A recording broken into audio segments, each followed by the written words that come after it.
messieurs, bonjour et merci de suivre l'actualité du jour. Il faut le dire à Goma et nous allons en parler aujourd'hui. Les cas de kidnapping font légion. À Goma, 3 cas de kidnapping ont été répertoriés. Un étudiant de l'ISTA, un pasteur, un jeune de la famille aussi retrouvé dans la journée de jeudi. Nous allons y revenir. Également un autre groupe de présumés kidnappeurs et auto-kidnappeurs, ça veut dire des jeunes qui s'auto-kidnappent, a été appréhendé par les services de sécurité, les services de l'ordre présentés à la presse hier jeudi. Nous allons y revenir dans l'actualité du jour. Mais également nous allons nous rendre à Nitouri où le gouverneur de Nitouri appelle donc la population à s'unir pour faire face à l'ennemi du pays. Et vous le savez, plusieurs réalités se passent dans cette partie de la République démocratique du Congo. Et puis le commandant des forces armées de la République démocratique du Congo a fait une visite pour aller inspecter les troupes. Nous allons y revenir également dans l'actualité du jour. Mesdames et messieurs, vous êtes nouveaux sur la chaîne, n'oubliez pas de vous abonner. Moi et vous, on se retrouve dans la deuxième partie de cette vidéo.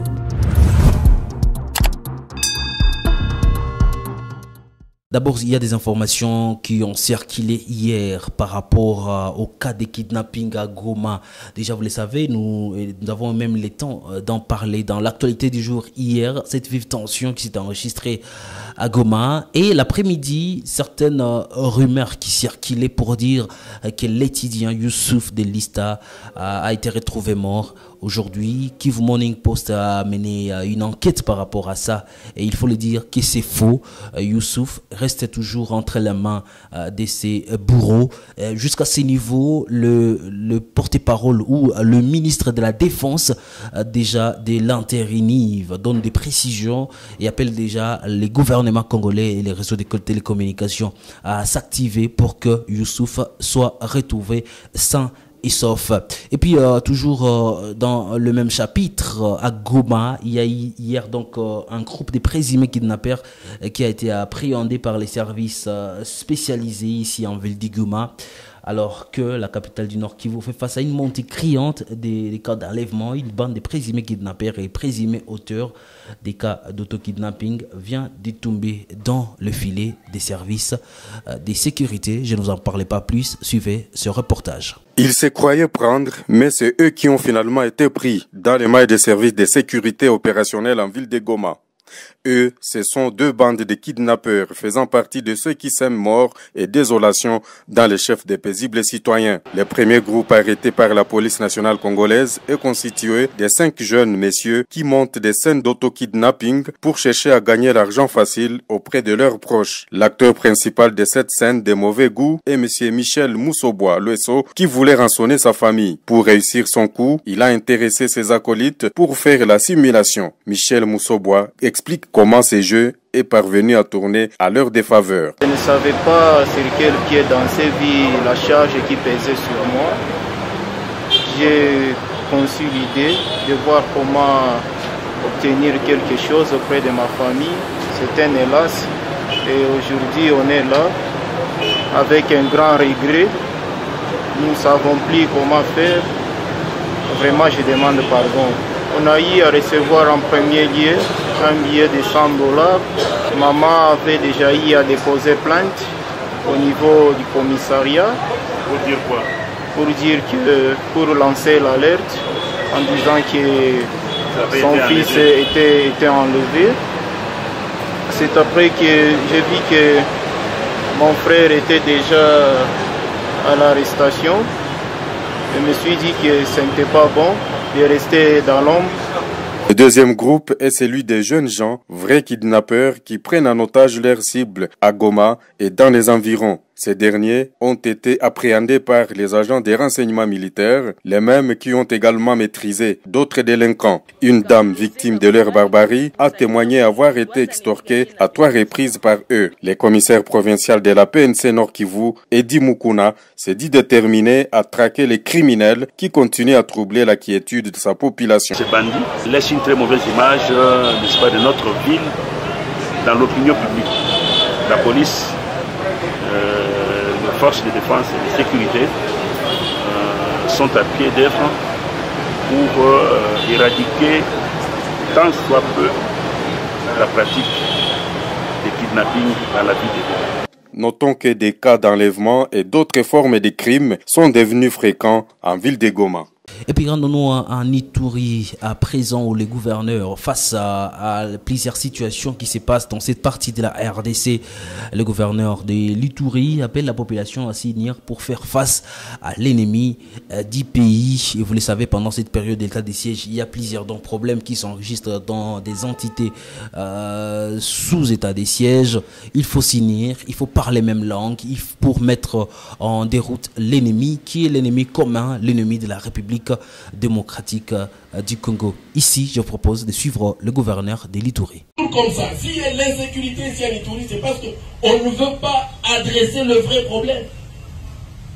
On ne veut pas adresser le vrai problème. On trouve toujours des échappatoires. Il y a un problème, ah non, c'est l'armée. Il y a un problème, non, c'est la police. Il y a un problème, non, c'est l'état de siège. C'est trop facile. Non seulement c'est trop facile, mais c'est trop bon aussi. L'état de siège peut partir aujourd'hui, je vous ai toujours répété, et je veux que les Ituriens m'écoutent. L'état de siège peut partir aujourd'hui. Si le chef, nous sommes venus en mission, si le chef de l'État dit maintenant, il dit maintenant partez, il ne nous laissera même pas le temps d'aller faire nos valises. Parce que c'est comme ça, nous les militaires. Il y aura un avion là-bas, nous allons partir. C'est comme ça, nous sommes formés comme ça. Mais il restera un problème. La réconciliation, comme je vous ai parlé. Le pardon. Vous êtes-vous réconciliés? Vous êtes-vous pardonnés? C'est de ça qu'il s'agit. Parce que sinon, nous restons dans la même situation. Avec des bandits qui viennent profiter du désordre que nous-mêmes nous créons ici. Pourquoi ils quittent la Tchopo pour venir ici? Pourquoi? On n'a pas que la Tchopo. Et on n'a pas que l'Ituri. Ils peuvent aller au nord Ubangi, au sud Ubangi, à Lissala. Mais pourquoi ils viennent ici? C'est parce qu'entre nous ici, il y a un problème. On a un climat ici qui permet que ce genre de gouvernement de monsieur arrive ici, qui viennent profiter dans cette eau trouble. Et c'est le message que je voudrais encore lancer aux Ituriens. Cultivons la paix. Regardons-nous en face. L'Ituri est très riche. Et voilà. Vous savez, c'est comme ça. Quand les gens se bagarrent, ils sont distraits, les criminels arrivent. Ils viennent se servir. Combien de temps on va laisser ces criminels venir se servir chez nous pendant que nous sommes en train de nous bagarrer? Combien de temps? Il a quitté donc la capitale congolaise pour aller visiter les troupes, les généraux des forces armées de la RDC, comme d'ailleurs nous dit plus dans ces reportages que je vous propose de suivre.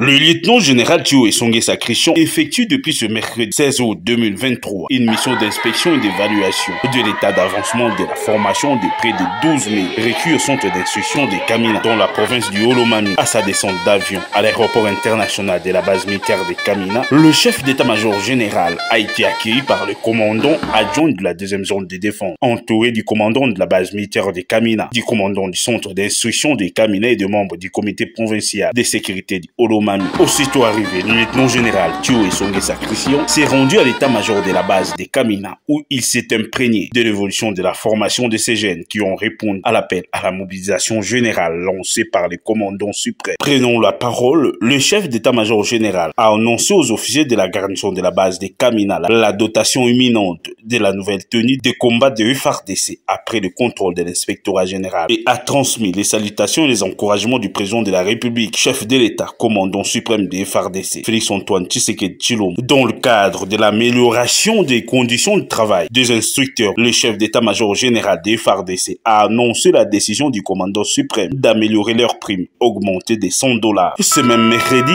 il s'est adressé aux recrues et aux cadres instructeurs réunis à la parade du CI Kamina. Dans sa cause morale, le lieutenant général Tchoué leur a transmis les salutations et les encouragements du commandant suprême Félix-Antoine Tshisekedi pour leur détermination de défendre la nation et leur endurance tout en prêchant la discipline sous toutes ses formes. Il a à cette occasion présenté aux recrues leur nouveau commandant, les généraux de brigade Djanga.